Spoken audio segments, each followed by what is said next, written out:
ఎవరైనాను కూడా ఏ దేవుడికైనాను, ఏ మనుషునికైనాను ఏ విషయం చెప్పకూడదు, ప్రార్థనలు చేయకూడదు అనేటువంటి ఒక శాసనం వచ్చిందని దానియేలు విన్నాడు.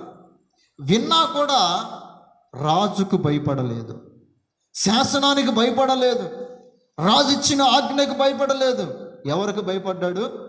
దేవునికి భయపడి తన యథాప్రకారముగా తన ఇంటికి వెళ్ళి ముమ్మారు మోకాళ్ళుని దేవునికి ప్రార్థన చేయటం ప్రారంభించాడు. రాజు ఇచ్చిన శాసనాన్ని కూడా కాలుదన్నాడు.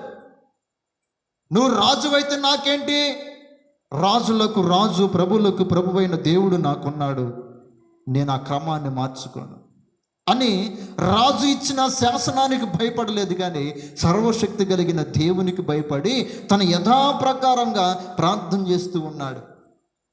అది చూసినటువంటి ఆ రాజ్యంలో పనిచేస్తున్నటువంటి కొంతమంది రాజు దగ్గరికి వచ్చి చెబుతారు, ఇదిగో దానియేలు నువ్వు ఇచ్చినటువంటి శాసనాన్ని ఉల్లంఘించి నువ్వు చెప్పినట్లుగా అతను చేయకుండా తన దేవునికి ప్రార్థన చేస్తున్నాడన్న సంగతి రాజుకు చెప్పారు. దానియేలును పిలిపించారు.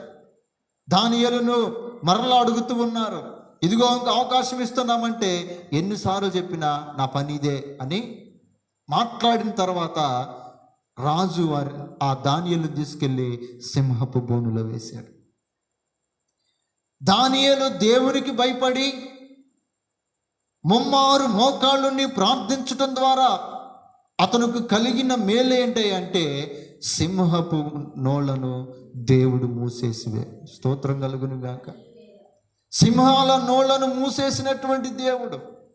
ఒకవేళ రాజుకే భయపడి తన అలవాటును మార్చుకొని దేవునికి ప్రార్థించకుండా ఉండి ఉంటే దానియేలు గతి ఏమైపోయి ఉండేది? దానియేలు బ్రతుకు ఏమైపోయి ఉండేది? ఆలోచించడానికి భయంకరంగా ఉన్నది అది.